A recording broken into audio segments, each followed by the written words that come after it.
Go from current slide. And I can't recall if I've read you these emails or not. Did I tell you the email about the Lawson State Scholars Bowl? No? Okay. Lawson State Scholars Bowl is recruiting players for the 2019 to 2020 season. Scholars Bowl is a competition with questions and answers played by teams with buzzers. The questions are read. The players buzz in without consulting when they think they know the answer. If they give a correct answer, they earn points plus a bonus question in which they can work with their team to earn additional points. Questions cover a wide range of academic topics, mostly from science, literature, history, fine arts, geography, philosophy, the social sciences, plus pop culture. I think it covered just about everything there. Lawson State team practices once a week, at least once a week, and competes against other colleges 2 to 3 times each semester. First practice is tomorrow. That's September 12th at 12 noon on this campus down in 261. You go down this half flight of stairs here. The first classroom on the left is 259. Then the next room is Mr. West's office, and then right next to that is 261. Mr. West is the coach, and he will be meeting with them tomorrow at noon. And here's more on this College Scholars Bowl. It's currently recruiting players with knowledge of any subject, including history, literature, science, music, current events, mythology, and mathematics. This time they got math in there. Okay. And Mr. West is the coach. And he's a neat guy. This team has a lot of fun. The practices are fun. And you learn a lot. I think I would learn a lot if I went to the practices. I just don't have time. Okay. We also have another team. This one might be closer to your hearts and minds, and that's the math team. It's already started meeting, but it's meeting this Friday at 10 to 12 noon in the Birmingham West Campus, the Science Building, which is also C Hall, and it's down in room C103. Okay, that's where the math team will meet this Friday, 10 to noon. Now, we've had several students participate in this program, and they all speak incredibly highly of it.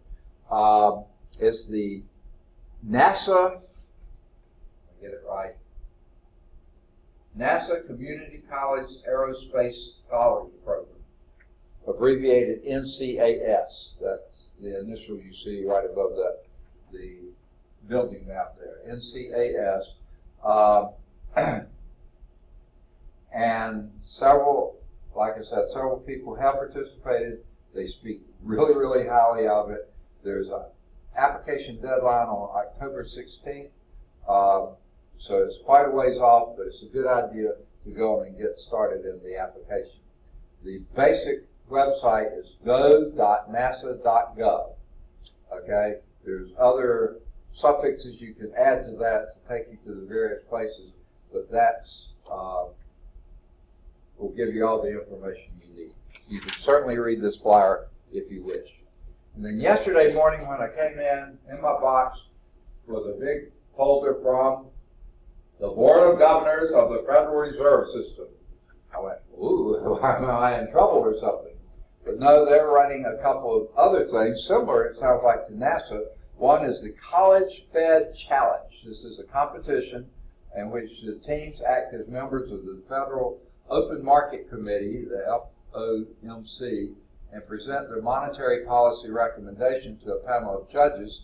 And then the finals are hosted by the Board of Governors of the Federal Reserve, and the team members get to meet the Fed Chair, Mr. Jerome Powell. Now that's one of these, and that's what this flyer is about. How do you compete in this, and information. There's a website, plenty of places to go to find out. And the second issue here is exploring careers in economics. The event offers students a chance to speak with research assistants, staff, and economists about the field generally, as well as career opportunities within the Federal Reserve System. And there's watch parties and other things going on with that, campus visits, whatever, and this flyer deals with that. It welcomes students and teachers in person nationwide via webcast to discuss career opportunities, learn about career paths in the Federal Reserve System each spring and fall. There is a live broadcast going out October 11th, that's 1 month from today, 10:30 Eastern Standard Time, and there's a website for that as well. So, any of this you're interested in, come see me. It's up here. Got it. All right, any questions before we get going on today's math? All right, where we left off last time was in Chapter 12, Vector Value Functions, 12.2, Differentiation and Integration of Vector Valued Functions. And here are the properties of the derivative, where we pretty much picked up where we left off last time.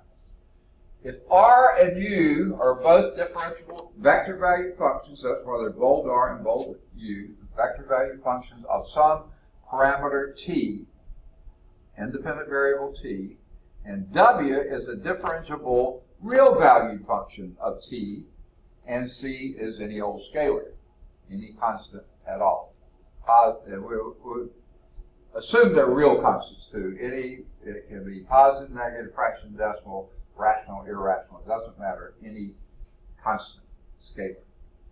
All right. First properties of derivative.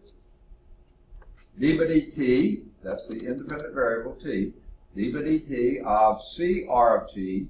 You can just pull that constant out, and that's c times the derivative of r of t. They put it r prime of t rather than d by dt of r of t, but either one, r prime of t.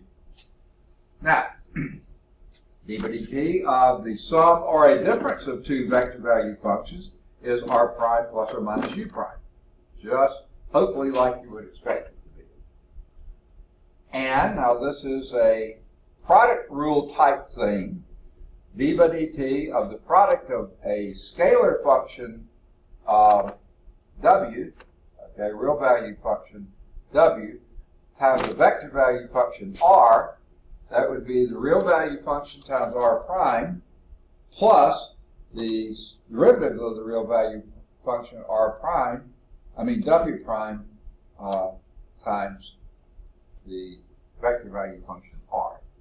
Just like the product rule would be for two scalar functions.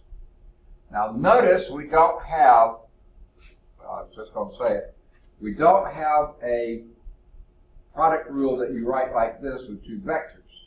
You have to specify what kind of product you're talking about. If it's a dot product, which by the way, remember that results in a scalar result, okay? And that could be a function of t. The scalar could be a function of t as well. So d by dt of r of t dotted with u of t is, hopefully just like you would expect, r dot u prime of t plus r prime dot u of t. Now, notice here, it doesn't matter what order you do these. You could do r prime dot u first and plus u dot r prime next, and you can reverse the order. It really doesn't matter, okay? I may have said that wrong, but you get the idea. But when you're doing a cross product between two vectors, now the order does matter. D by dt of a cross product of two vectors is r cross u prime of t. That's going to be a vector plus r prime cross u of t. You can't flip them now because that changes the direction, because these are vectors, and if you flip the order, you make it the opposite direction. And that would just screw up everything. All right. Then sort of a chain rule type situation, a composite of a vector value function with a scalar value function. D by dt of r of w of t would be r prime at w of t, then multiplied by the derivative of w at t. Okay? Just like you would expect, hopefully.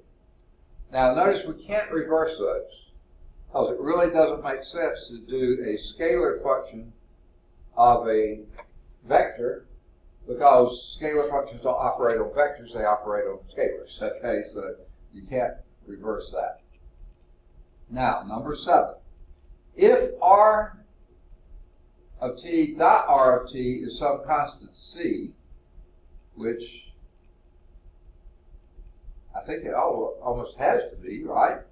R of t dot R of t. Think.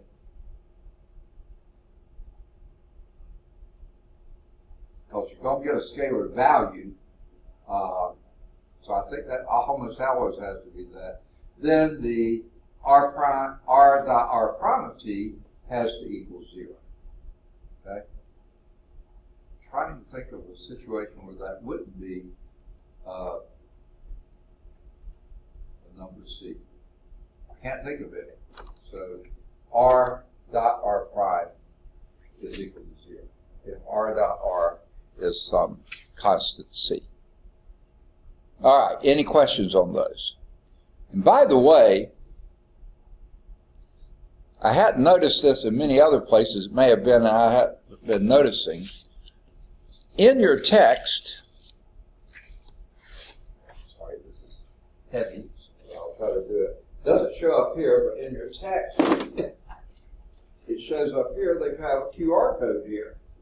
Well, that QR code indicates to me that you can click on that with your phone and you're going to get a website that probably does an interactive rendition of those. Now, I haven't checked that out to see, but that's usually what it means in the exercises and stuff. So if you do like doing that with your phone, I don't care for it myself, but you can give that a look and see what's there. All right, they do a proof of property 4,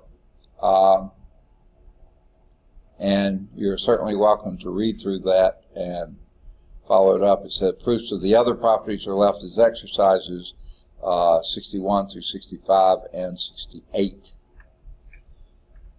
All right, now there's a little exploration. Let me see what's next on the slide. Example 4. Let's look at the exploration first. If R of t is cosine ti plus sine tj.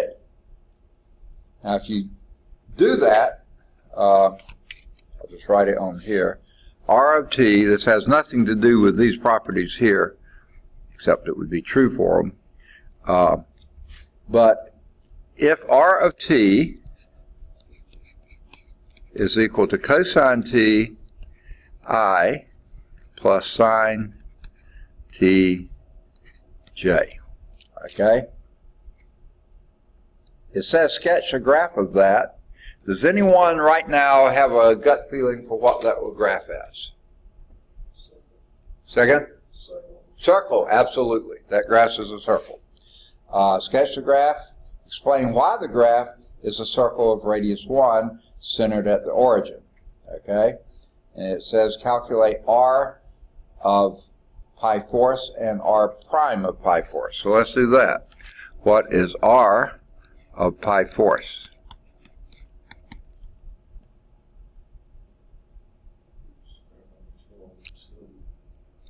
You say square root of 2 over 2 I plus the same thing, square root of 2 over 2 j. Perfect. Okay? Now it says do R prime at pi fourths. So what's R prime first of t? What would it be? Go back to this one. R prime of t would be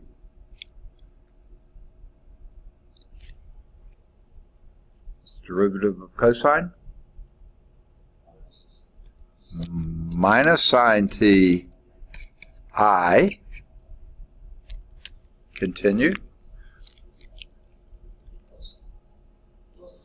plus what? Cosine t j. Okay? But What's that? when you say Now the R prime and does this say you do a double R and R prime or just R prime? Okay, this is R. When you do R prime, you take the derivative of this one for the I part, you do that for the J part. Is that what you're asking? Yeah, but the Okay, well, now maybe I'm asking a different question. We are going to plug in. yeah, now we're going to plug. Yeah. Yeah. So I first wanted you to take the derivative first. You don't take the derivative of this, that would give you 0. Okay. Okay. You take the derivative of this and then plug in that. Yeah. Okay, if that's what you're asking, yeah. So the next part is R prime at pi fourths. And what would that be?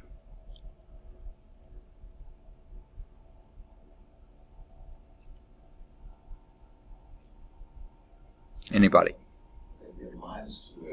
Minus root 2 over 2 I plus root 2 over 2 J. Now,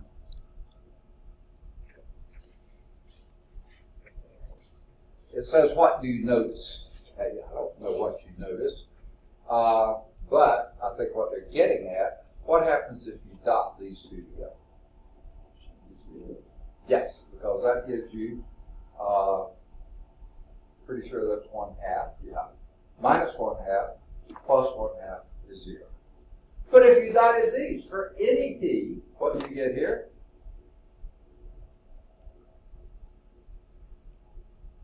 Minus sine t cosine t plus sine t cosine t. And that's going to be 0 for any t. Okay? So you didn't have to have the pi fourths in there, though it's true for pi fourths as well, but for any t. Okay? So you're saying for a circle, any point you put in there, unless you see the tangent right there, isn't it? Yes, it is, and that's exactly true. Can I erase that? Because I don't have, well, let me try it. Well, let me erase that, if that's okay for now. Can I erase? Okay. Let's draw a circle centered at the origin.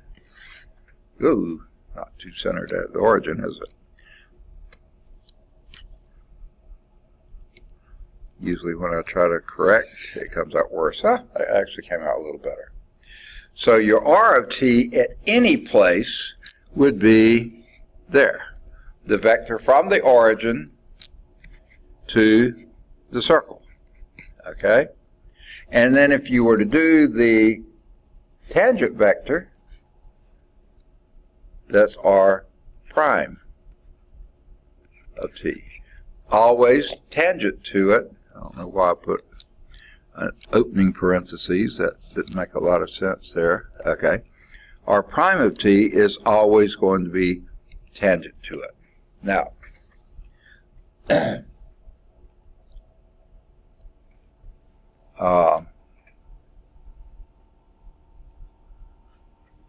and that is true about any point on the circle. The point on the circle is going to be perpendicular to the tangent. Now, that's not true of any curve, but any circle, yes. I'm trying to see where is this leading to? What's the purpose? I'm not too sure. It's just that what I just said, that's the only thing I could see, is that the tangent to any point on the circle is always perpendicular to the radius, which is sort of, okay, yeah, sure. So, and then what's that leading to? I'm not sure. Show that R dot R is constant, which was our last property down there.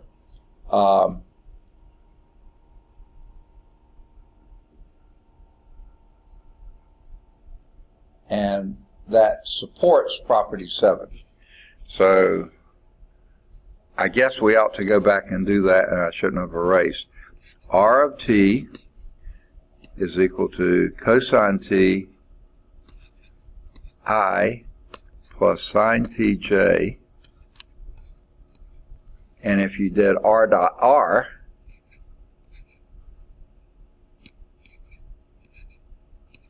that gives you what?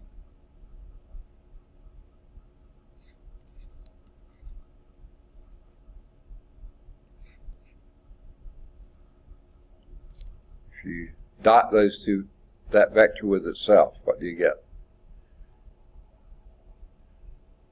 I did the first part.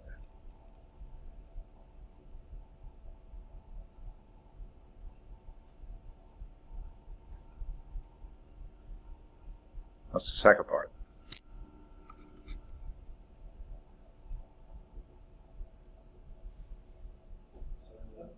Sine squared t, right? And what's that always equal to? 1. So that's a constant, okay? And then that leads back to this. If r of t dot r of t is a constant, then the dot product of the r with its derivative is always 0. So that supports this. That's not, it doesn't prove it, it doesn't justify it fully, but it does show one situation where you know it's true. Okay? Now I think we're ready for example 4. Again, what was that exploring? Except just to show that was true. In that case, yes. All right, here's example 4. For r of t is equal to 1 over ti minus j plus log tk, and u of t, t squared I minus 2tj plus k, find each derivative. Okay?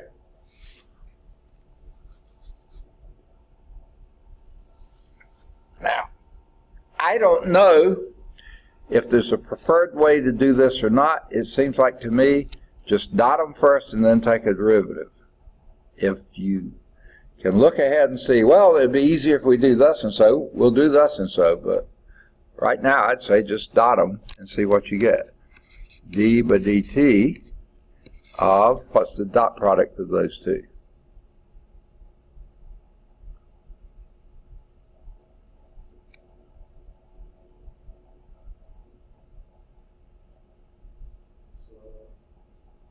Say again? R of t times u prime of t. Okay. Oh, okay, you're doing it that way. Okay, we can do that. Let's do it both ways. Let's first dot, and then we'll come back and do it the way you're suggesting. So what's the dot product of those two?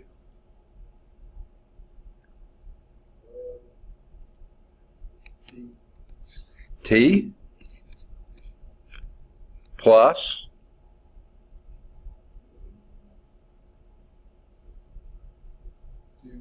2t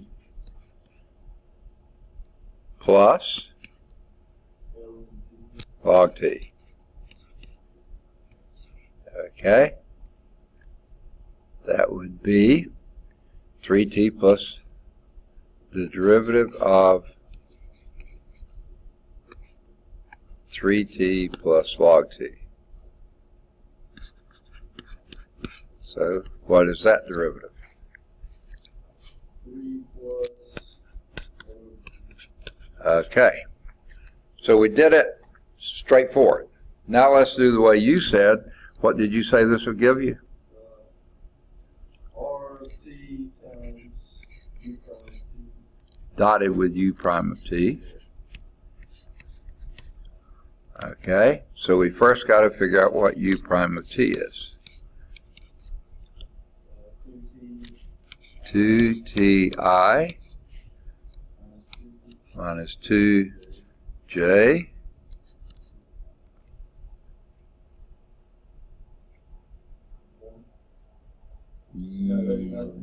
zero. 0k. So there is nothing out there. Derivative of 1 is 0. Okay, so there's your u prime. Okay. That's just half of it, though, isn't it? Okay, what's the other half? Ooh, ooh, ooh. My eraser didn't erase. There we go.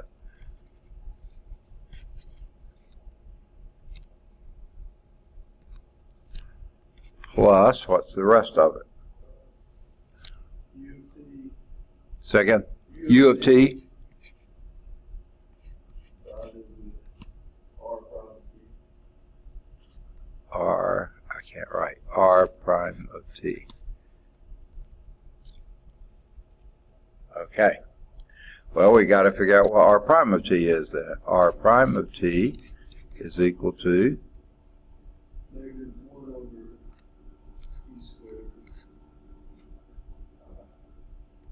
negative 1 over T squared. -1 over T squared I. Yeah. Plus 1 over T. I would be, yeah, okay. Yeah, okay, I can't read my own writing. Plus 1 over TK, is that what you said? Okay. All right, there's your R prime of T. So let's do what it suggests, and dot R of T, which is here, with U prime of T, which is there. And what do you get?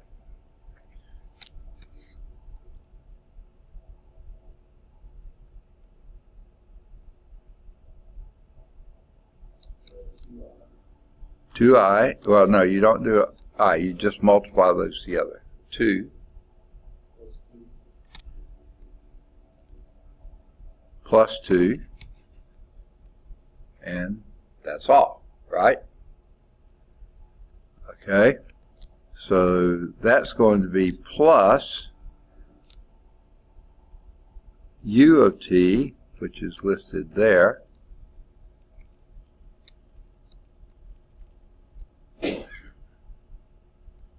can't get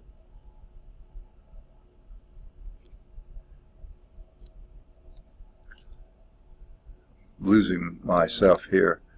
Wait a minute. There it is. Okay. I lost where I was. Okay. Here we're doing U of T. That's what I was going to do. I was going to erase these because I've got too many circles going here. Okay. Now we're going to do U of T, which is this one, dotted with R prime of T, which is this one. Okay, and what does that give us? Negative 1. Okay, yeah, I see the minus sign there. I drew through it. So minus 1.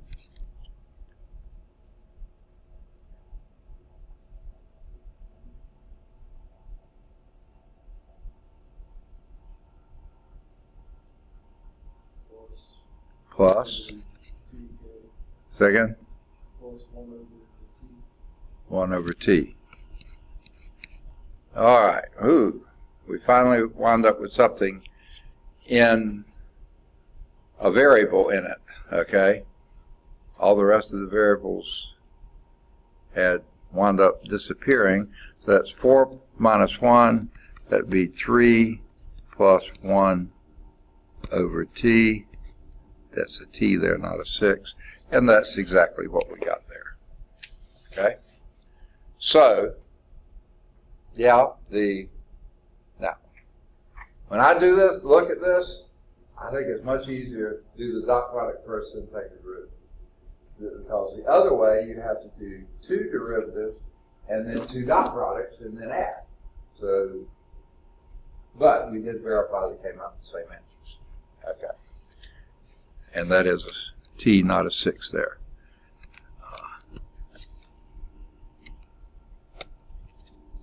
The more I tried to fix it, the worse it got. Okay. All right, to erase that ink? Well, maybe not.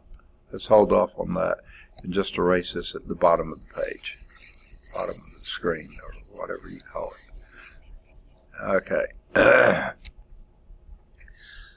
Goodness, I'm losing the voice again. All right, now let's do the cross product. Which way you want to do this You really have very little choice on this. Well, I guess you do have a little bit of a choice.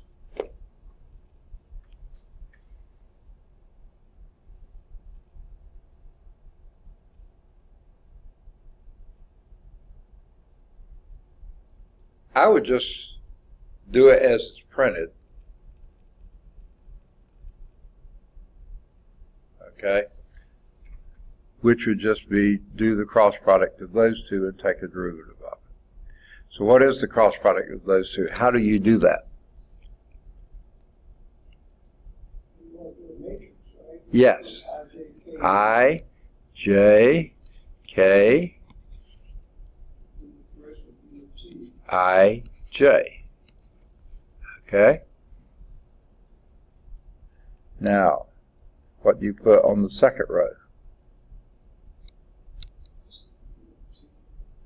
The U of t, so that would be t squared 2t. minus 2t, right? Okay. I've got it off. How did I do that? Okay, let me try again. Okay, oops. Yeah. It is u, yeah. T squared minus 2t, 1.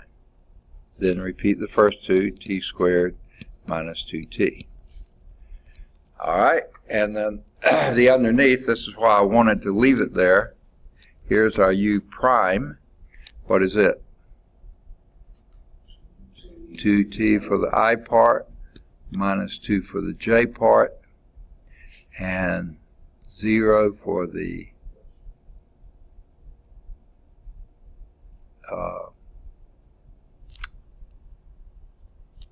k part, and then repeat the first two, 2t minus 2. All right, then what do we do? Your down diagonals, first one gives you 0. The second one gives you 2tj. Third one gives you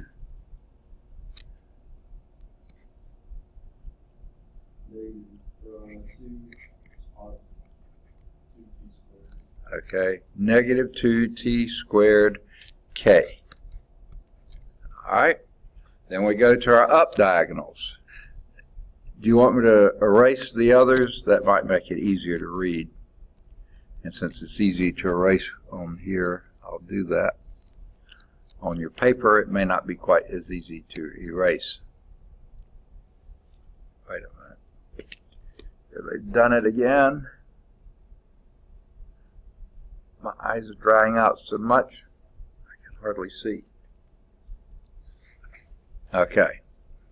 Now let's do the up diagonals. What do you remember about doing these? Yeah, change the sign. So what do you get for the first one? 4t squared k. Okay. And the next one?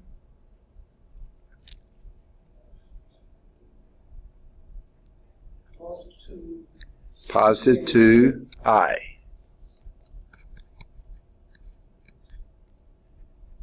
Okay. And the third one? 0. Yeah, because you're losing those.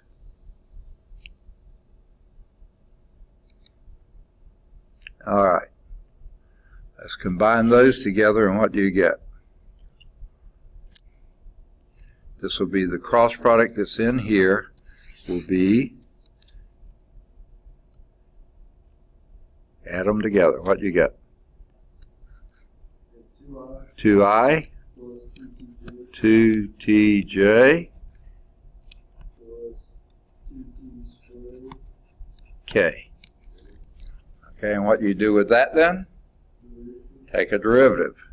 So d by dt of all that will equal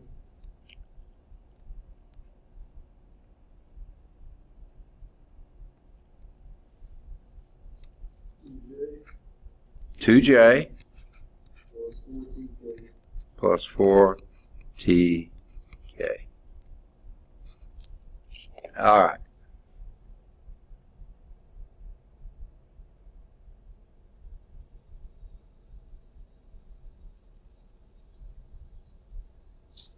All right. I think, yep, 2j plus 4tk. All right. I don't see any reason to go back and do that a second way. Please let's not.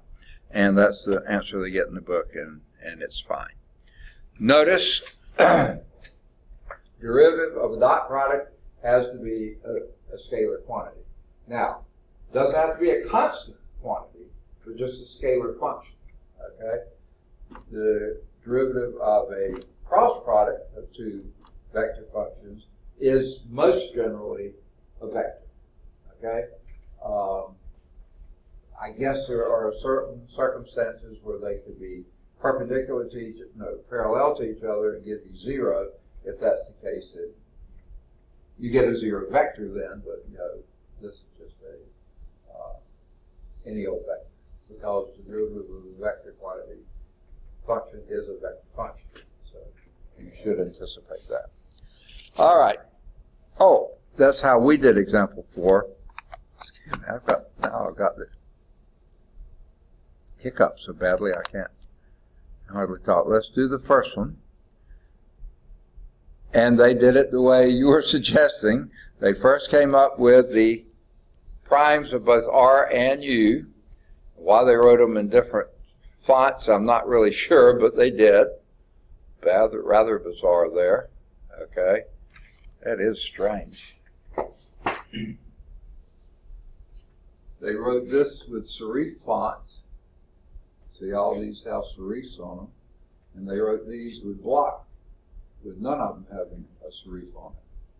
And I don't know why, and this looks like a bigger, bolder than this. This is, I don't know why. But anyway, it's true, whether they look the same or not, that's it. So then the d by dt of the dot product, rather than doing it the easy way, they're going to do r dot u prime plus r prime dot u. Exactly like we did the second way, which is fine, but that gives you you had two derivatives to do and two dot products to do, and then adding.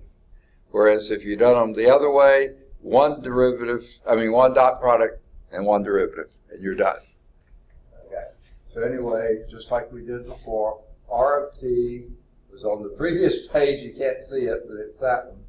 Dot u prime, which you can see here, plus r prime, which you got there, dotted with u, which you had on the previous page. So they got it right. And then you do the dot product of these two. This will give you 2 plus 2, 4. Nothing here. Plus or minus 1. Oops, this one. Plus 1 over 2. Okay. So 2 plus 2 is 4, minus 1 is 3, plus 1 over t. 3 plus 1 over t. A scalar function of t, not a vector. Okay.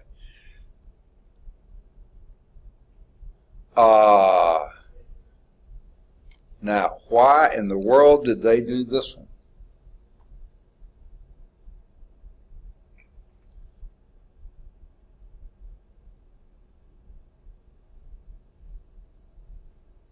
This is supposed to be their 4b solution.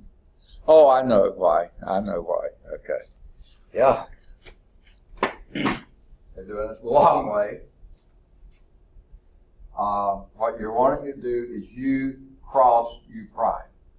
And rather than just crossing them and taking a derivative, they're writing them out as, using the formulas they had,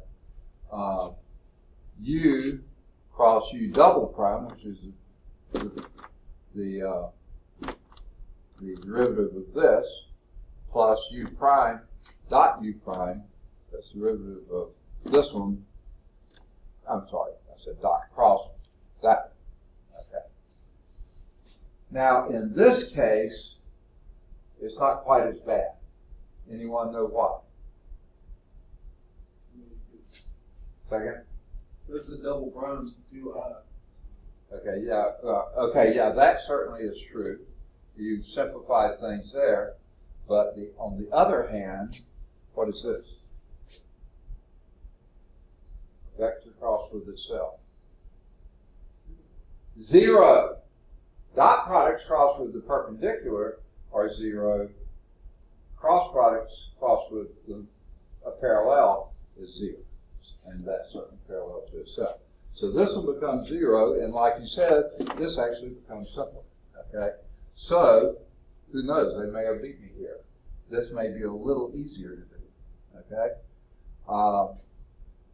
What we don't show is what the U is. Hopefully they'll show that on the next slide.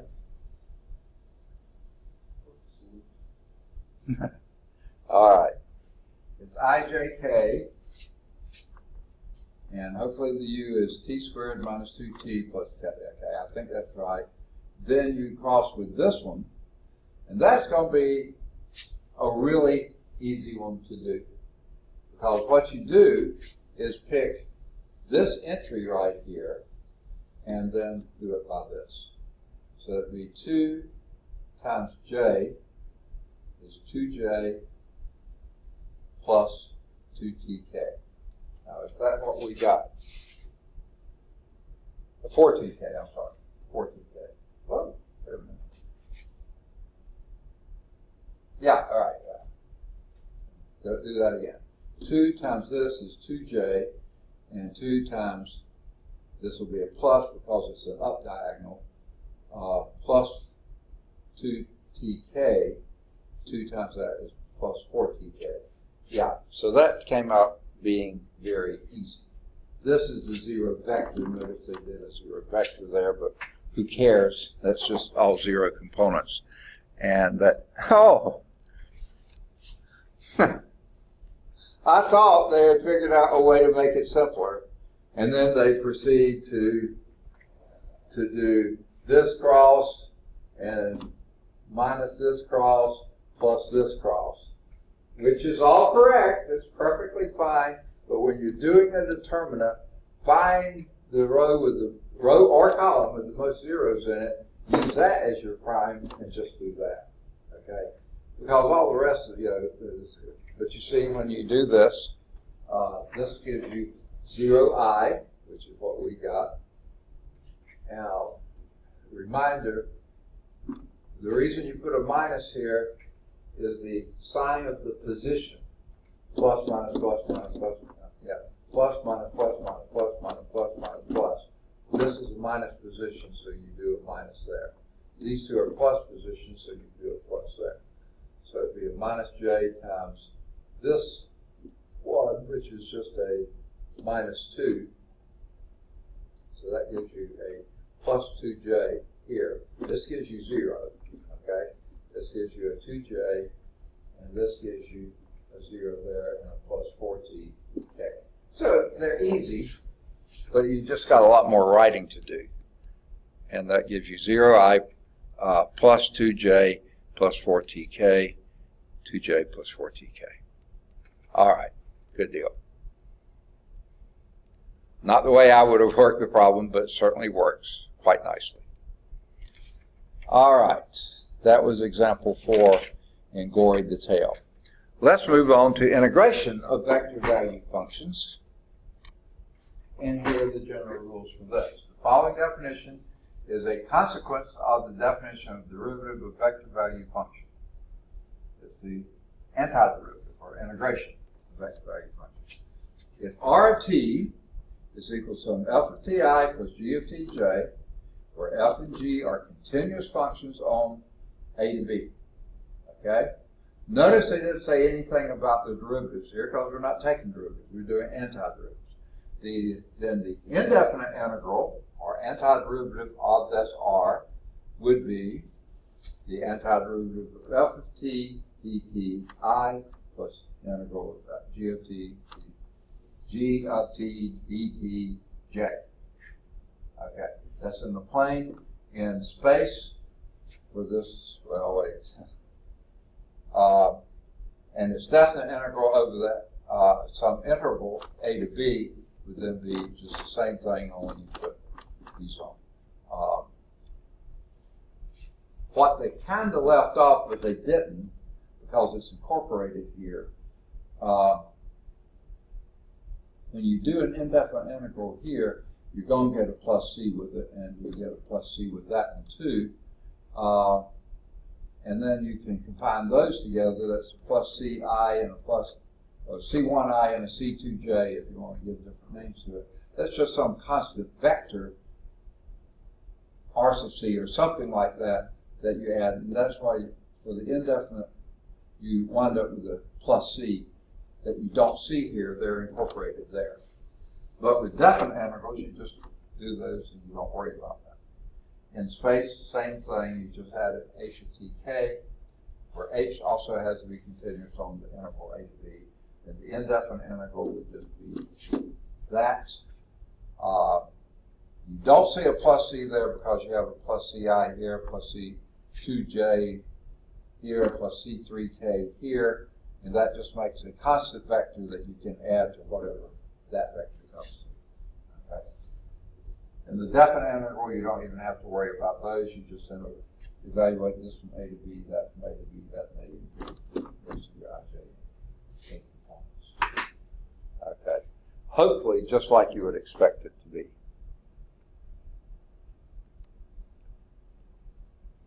The antiderivative of a vector value function is a family of vector value functions, all differing by some constant vector c. That's what I was talking about. Each of those scalar functions, when you integrate those, will give you a C1, a C1i, a C2j, and a C3k. That makes up that constant vector c. Okay. For instance, if r of t is a three-dimensional vector function, then for the indefinite integral of r of t dt, you obtain three constants of integration. This one would be a C1. This is what I was saying. The t part gives you the antiderivative of alpha t plus some C1. The g part gives you an antiderivative of little g of the capital G of t plus C2. And this will give you a capital H of t plus C3. And the F prime of this F prime would just be that F. This G prime would just be this one. Because when you take the derivative of a constant, it's 0. And the derivative of this one would be your antiderivative, would be your original function there. Okay. The three scalar constants produce a vector constant of integration. And if you split those out, this would be your vector constant, variable constant, depending on t. This would be variable function depending on t. That's your constant function. That's just the c's. So this would be some capital R of t plus some constant vector function, C1i plus C2j plus C3k. And again, R, if you take the derivative of this, you get the little r right there, because the derivative of c is 0. Oh. So here's example 5, bottom of page 832.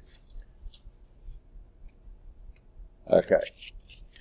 Find the indefinite integral of ti plus 3j dt.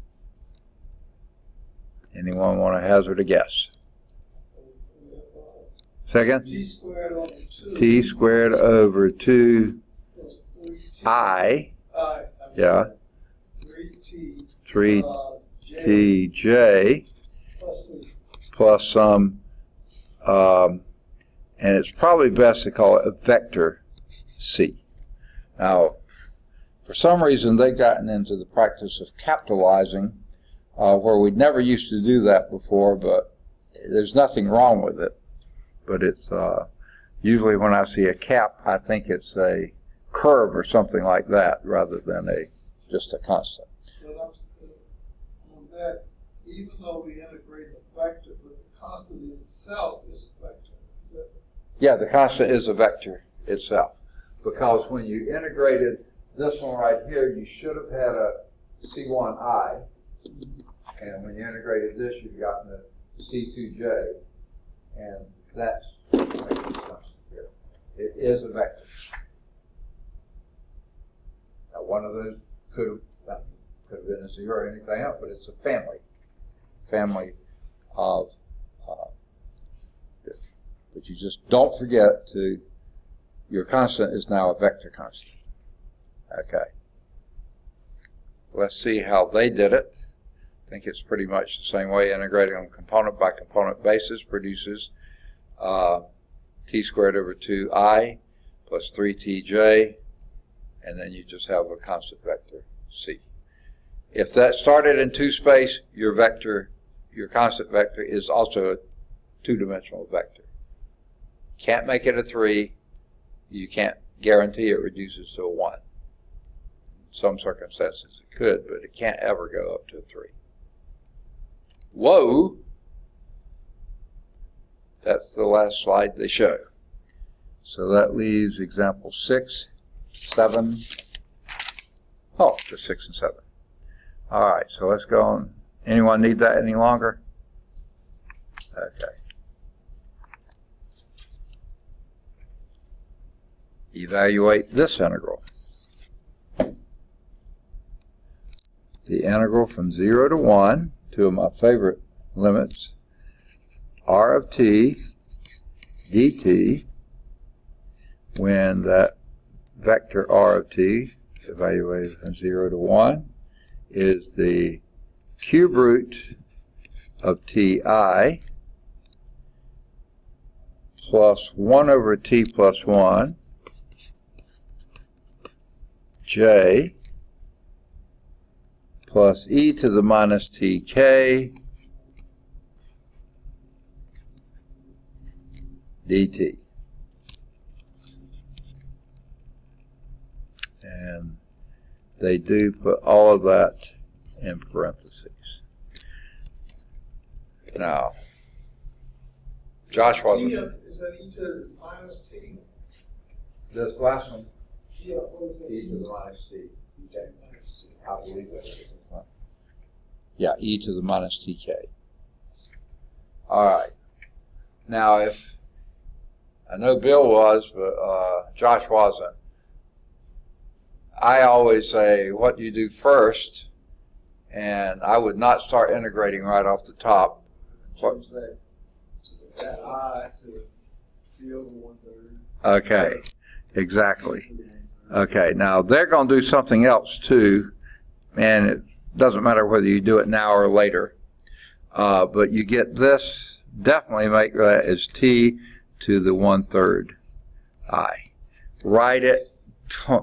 I don't ever want to take a derivative or integrate something in radical form, and generally not in, like the next one, rational form either. You can, but I sort of like to do it the other way, writing as with an exponent. So you could do that all right, but I think I'd still prefer t plus 1 to the minus 1 j, and then this one not much you can do with, except collapse the board, e to the minus t k dt. All right. Now I would begin doing my integration. And what would that be? 3/4. T to the second. Yeah, the 3, you say 3/4 out front to the 4 over 3. Perfect. Okay.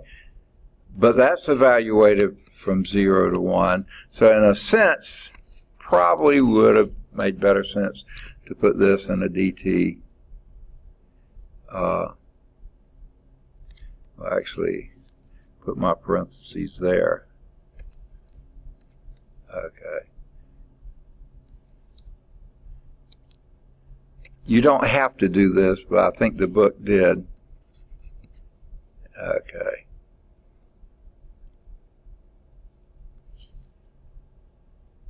I don't know just whether you like the parentheses or not. I don't see them all that necessary, but we'll go and do it. Oops. A 0 to 1 on each of these. That might make it easier to see or understand. Okay. What's the next one? Oh, and this is I. Okay. Plus. Natural log. Excellent. Absolute value. Yeah. Actually, absolute value is more correct. Evaluated from 0 to 1.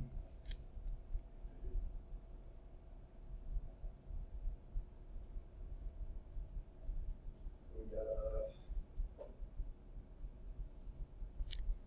negative. Negative. E to the negative. E to the negative t. Oops. Forgot to write my j in there. Evaluated from 0 to 1. K. All right. On this one, you don't need the constant because your evaluation between your limits is going to take care of the constants.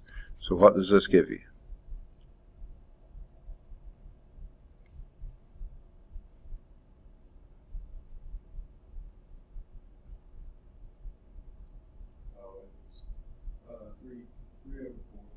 Three over 4. 3/4. That's it. I.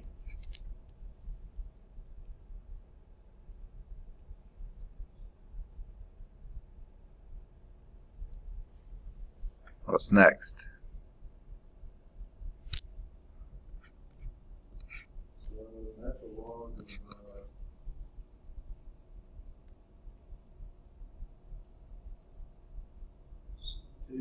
2. Okay. Yeah. Minus the natural log of 1, which is 0. So you don't have to write anything there. So I didn't need the parentheses. I thought maybe I would to help you see it. And that would be the j component. And finally,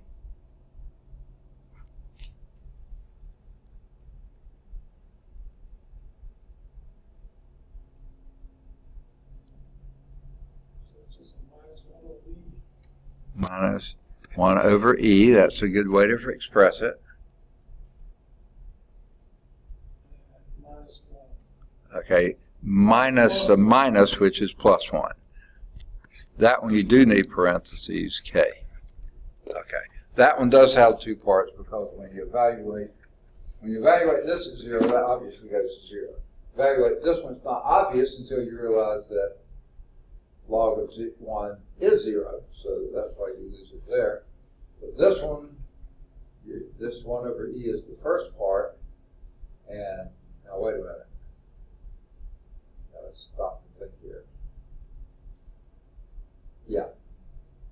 And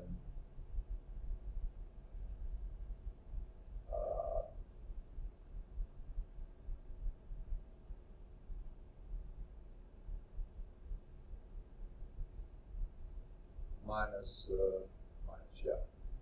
Except I don't think that's right. If you have the parentheses here, you leave that a minus here because the total answer without the parentheses, well, you can't do it without the parentheses, hardly. But this would be minus e over 1, just like you said, 1 over e, tall.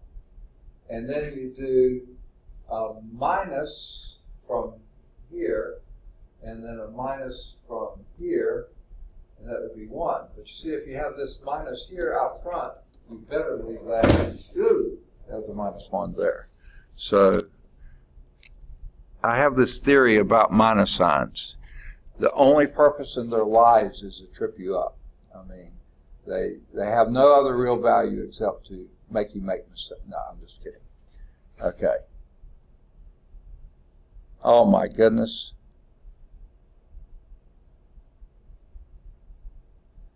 Oh yeah, it's fine.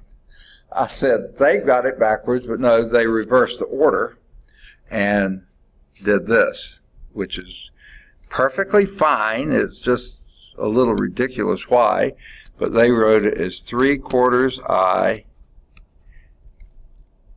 plus log 2j, and you can drop the absolute value there because it's all positives.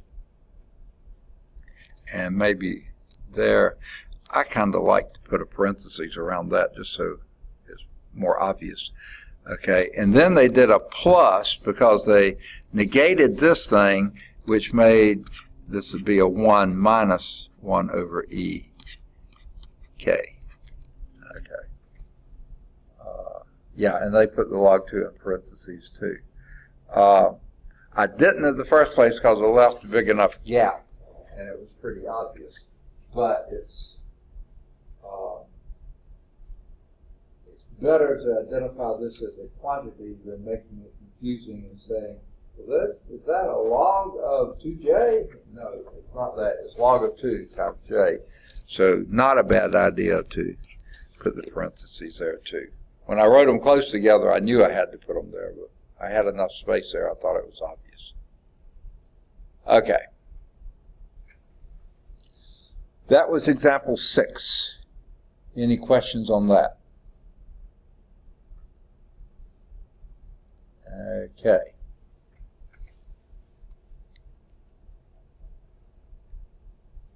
I just feel like something's crawling up my back. Okay. All right, to erase.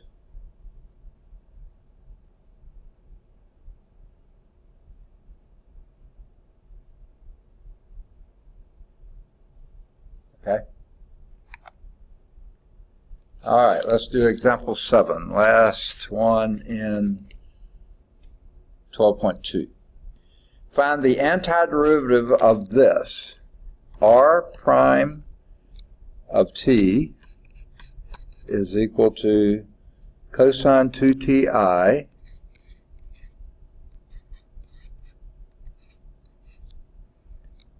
now. If you did it up there before, this seems even, well, I guess it's okay. Minus 2 sine tj. I like to leave a little more space than they do, but it's okay. Plus 1 over 1 plus t squared k.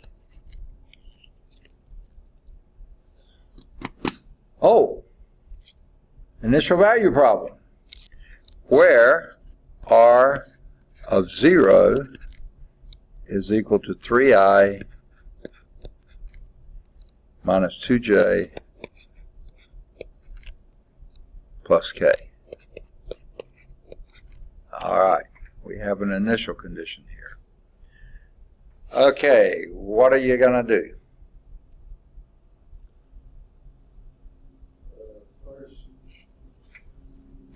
Say that again. Okay.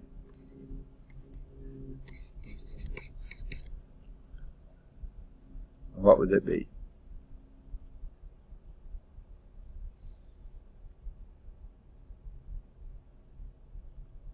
Well, you want to do your pet peeve first. Say that again. I think you want to do your pet peeve first. Oh yeah, okay. Now what did you say? I said, since that's your pet peeve, make it quantity 1 plus t squared parentheses Okay. minus 1. Okay, now wait.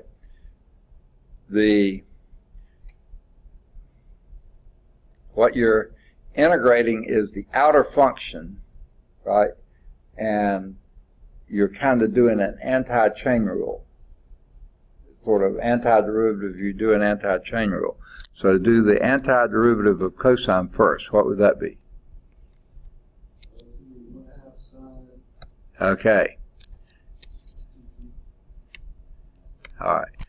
It would be a sine of 2t, and then if you do the sort of the inverse chain rule, you might say, that puts a 1/2 out front. Okay? And that would be times I. Now, we could put a plus C here if we wanted to. C1 here for that integral. And it's okay. If you want to do that, you certainly can. Or you can wait till the end and just put a vector C that has 3 components to it. Okay? Now, you see why it's not a t squared type thing here. If you take a derivative of this, you get that. If you had a t squared in here, you're not going to get that. You'd have a 2t out front and not. So you just do the antiderivative of the outermost function, the primary function, and then do an anti-chain rule of this. That gives you 1/2 out front. Because the derivative of this would be cosine 2t, 1/2 cosine 2t times 2. That's right. Okay. Next.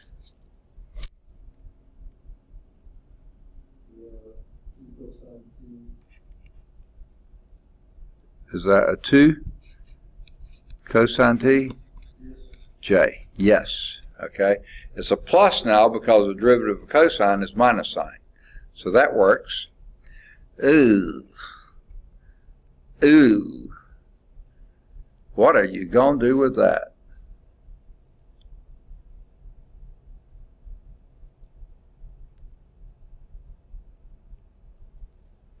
That's what I was talking about at first. I thought you was going to break that up initially. Okay. Oh, that's what you were talking about. But still, you want the natural log of this one. Okay. The trouble is you don't have a 2t that you would need. If that was 1 plus t, that'd be natural log of 1 plus t.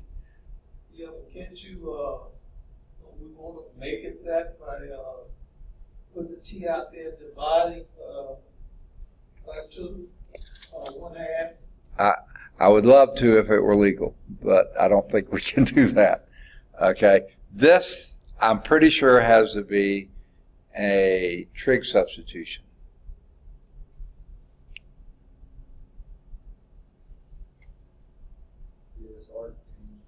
Yeah.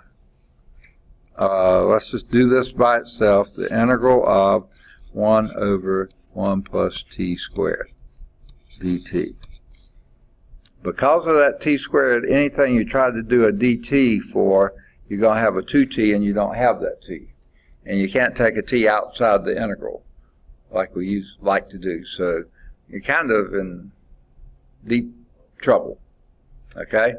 So what our trig substitution is, that is a let t, I can't write, let t equal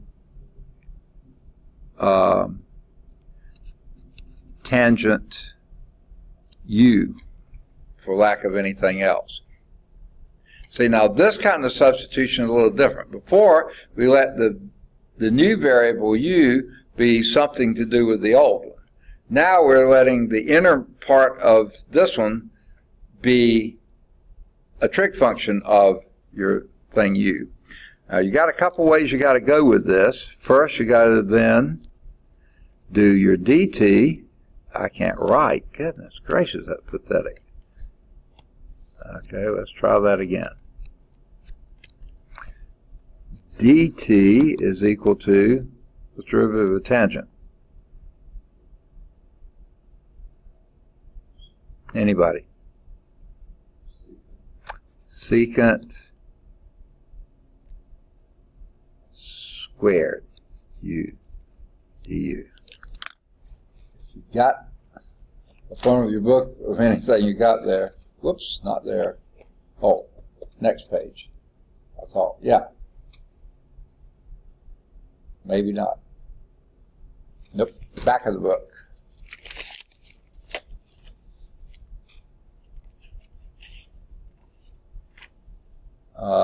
No.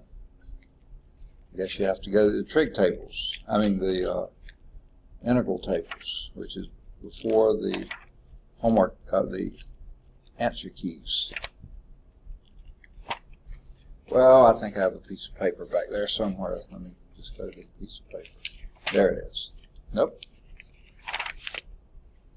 Another piece of paper. Here we go. All right. It's Appendix B, the integration tables.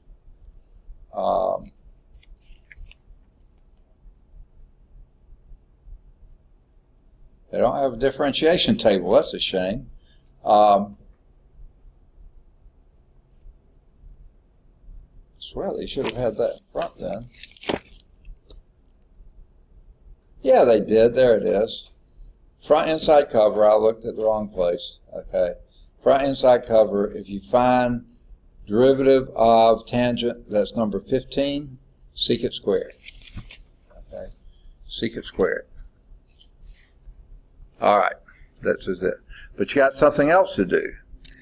This t was squared, right? So you have to do t squared is equal to tangent squared u, right?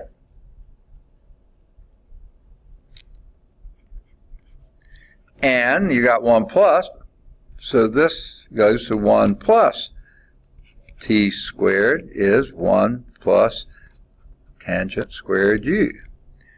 But that is also secant squared u, right? 1 plus tangent squared u is secant squared u. So now if you go to this, that would be your integral of 1, well, let's do our dt. Our dt is secant squared u du divided by 1 plus tangent squared u, and 1 plus t squared, which is secant squared u. Okay, well, secant squared u's go out, and you're just left with the integral of du, which is just u. But what is u? And that's what you said to begin with. It's the inverse tangent. Inverse tangent or arctangent of t. Okay. All that for plus arctangent or inverse tangent of t. K. But you still got your constant vector plus the vectors capital C, which I'm going to rewrite as C1I plus C2J plus C3K. I could have written it back there as I did individual ones, but I thought it'd be easier to evaluate this way. I don't know. Now your initial condition, you go to this and you see that R of 0 equal to, and what sign of 0? 0. So that gives you a 0. Cosine 0.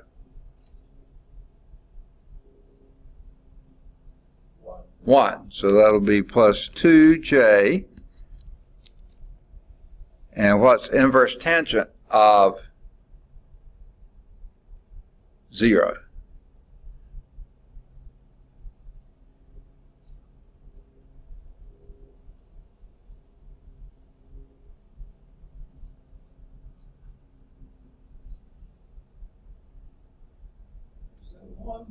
No, it's 0. Inverse tangent of pi fourth. No, tangent of pi fourth would be 1. Inverse tangent of 0 is, because tangent of 0 is 0, so inverse tangent of 0 is 0.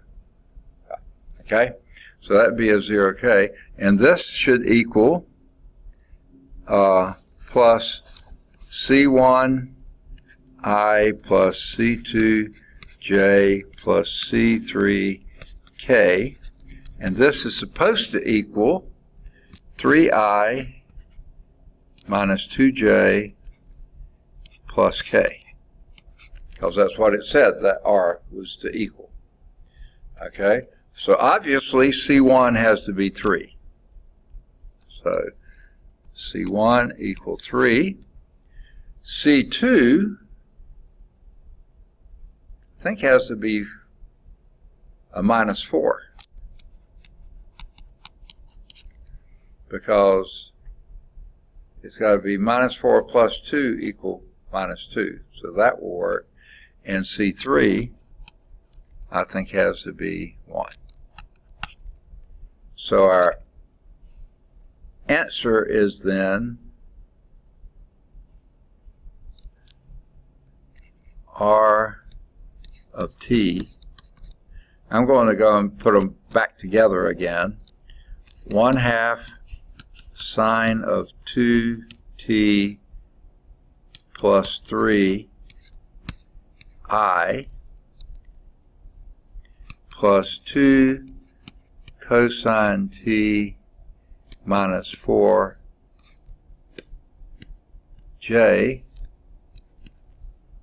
plus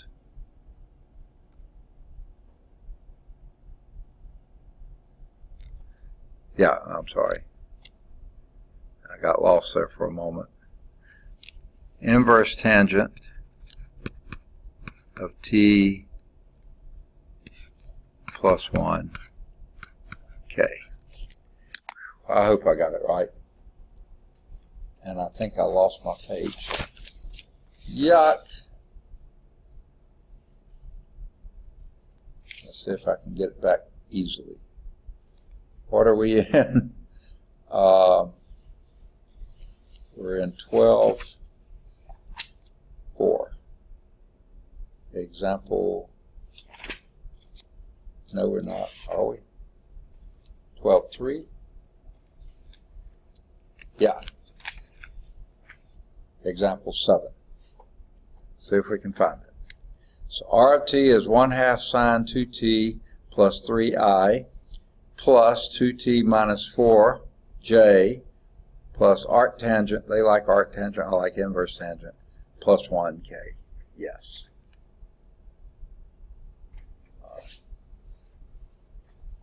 The initial value, you can call it that, you can call it given condition, whatever you want to call it, helps you figure out what the constants of integration are.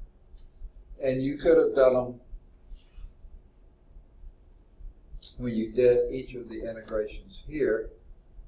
Just put it in the plus C1 here with the I plus C2J. That probably would have been a little easier. I didn't know they were going to come out this. These were both going to come out zeros. But they did.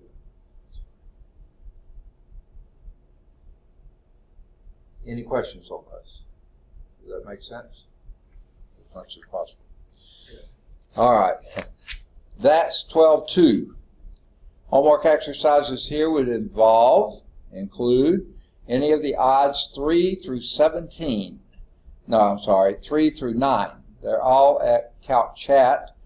5 is at Calc View. Do any of the odds 11 through 17. They're all at Calc Chat.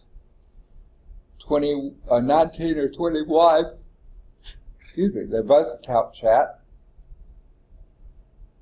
Either 23 or 25, they're both at Calc Chat. 23 is at Calc View.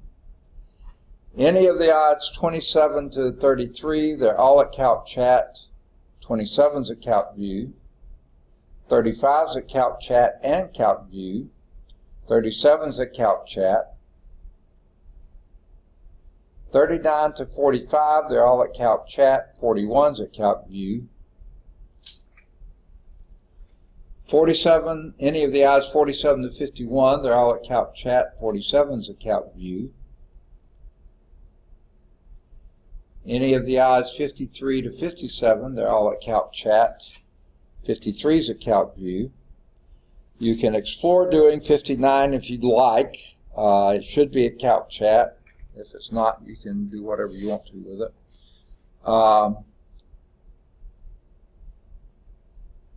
61 through 67 are proofs. And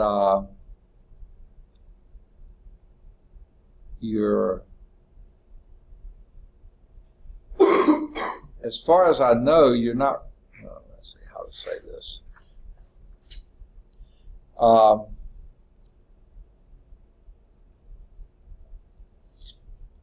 Since it's a proof, there's not an answer. The answer is a process, okay? And you wind up showing that this is true. So I would definitely tie it in with the Calc Chat, because otherwise you don't know when you may not know exactly when you finish. Have I proved this completely or not? So look at Calc Chat if you have any doubt. Maybe the answer in the back of the book too, but I think Calc Chat would be a better thing. Then you got particle motion, number 69, and perpendicular vector 71. Those should both be at Calc Chat. There's a couple true false, 73 and 75. Excuse me, they should be at Calc Chat. And that's it for 12.2. Now, we don't have a lot of time left, but we do have some. So let's move on to 12.3. Any questions on 12.2 first? Okay.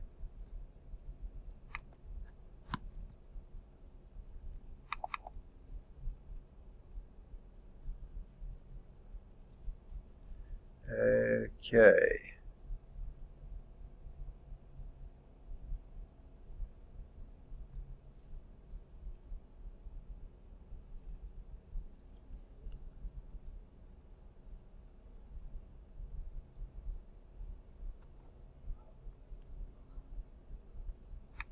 Okay, it's not letting me.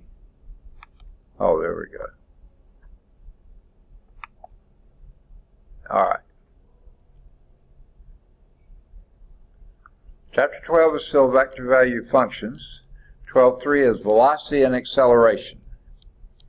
Our objectives here are to describe the velocity and acceleration associated with the vector value function and use the vector value function to analyze projectile motion. So one we're going one way, the other way we're kind of going the reverse in a sense.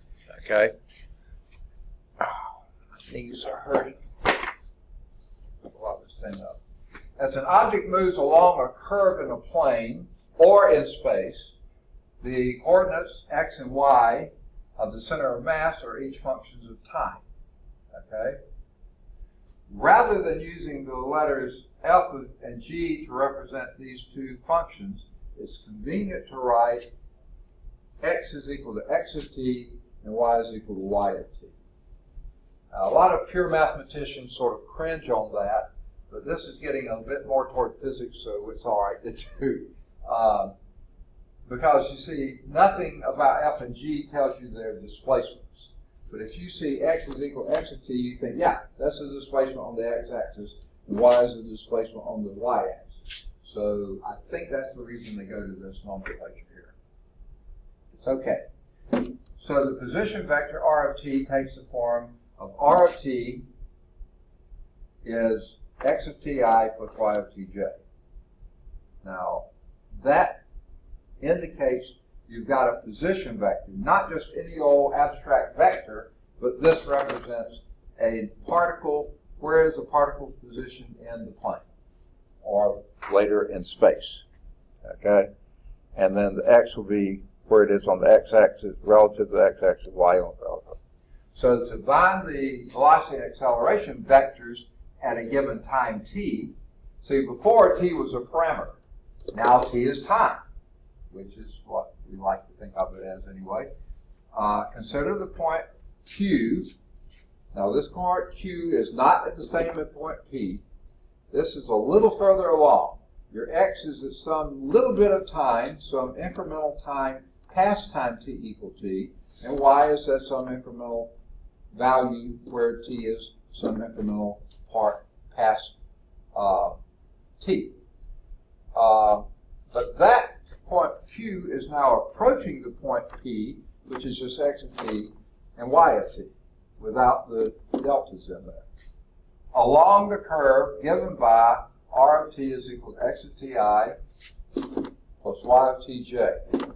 That defines it at point P, shown here. So here is your r of t at point P. Now, sometime later on the curve, where r is at t plus delta t, some little bit of time later, you've now moved over here to Q. Okay? Now, if you let that little bit of time get less and less and less, the Q climbs back along this curve until it sits on top of P, and here is your delta R, your change of this function. Here's R of T plus delta T, here's R of T. This is the delta R, how much R has changed from time T to T plus delta T. It's quite a big delta R in my mind, okay? But if you let the delta T be a little less, then Q climbs up here, so the delta R gets to be less and less and less and less until it is your tangent vector. And that's what this is representing. This was the first delta T we had. Then the delta T gets a little less, so there's your delta R. Delta T gets a little less, and this delta T, here's the part I don't like about this picture. Suddenly your velocity vector seemed to be, well, don't confuse, these are not velocity vectors. These are change of position vectors, okay?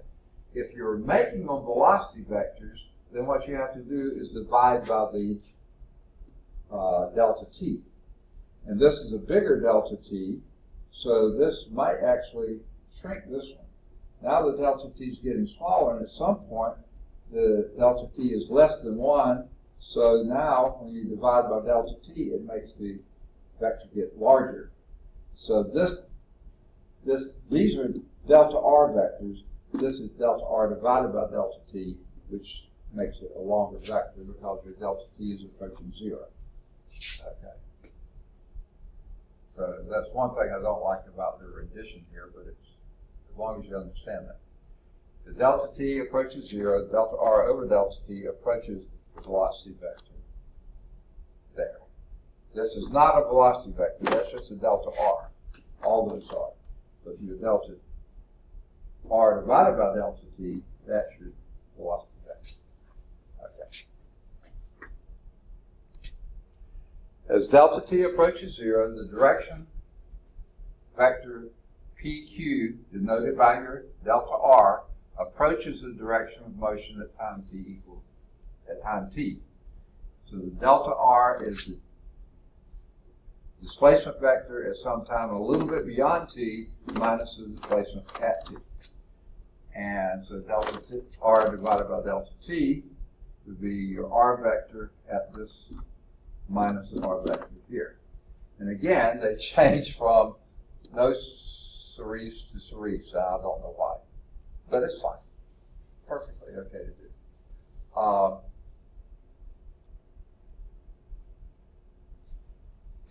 So this is just, and then the limit of this as the delta T approaches 0 is the limit of this thing as delta T approaches 0, and that's simply your R prime. When the limit exists, when it exists, it is defined as the velocity vector or the tangent vector to the curve at the point P. The Q has gotten closer and closer until it's on top of P. That's your instantaneous velocity at point P. All the others were average velocities when the Q was different from P. When it's sitting right on P, that's an instantaneous velocity. Okay. How are we doing? Whoops. This time.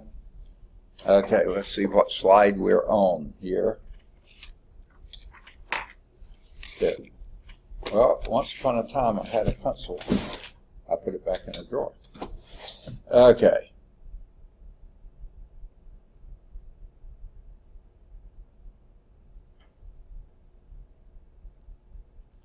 Moreover, the magnitude.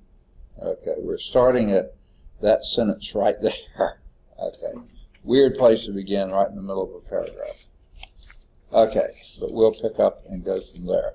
I don't think we got far enough along in 12.3 to have any additional homework exercises. I think there may be enough in 12.2 to keep you busy. Don't you think? Okay. So we'll go from there and pick up with 12.3 next time. Now, once we finish 12.3, which could be, yeah, I think it will be next time, then we've got 12.4 to go, which is a fairly long section, and then 12.5 will be the last section, and that's pretty long itself. So I was going to say, I thought maybe by the end of next week we'll be ready for the first test. It might be into the following week. We'll see. We'll judge that as we get there. Any questions? All right. Sorry I was late getting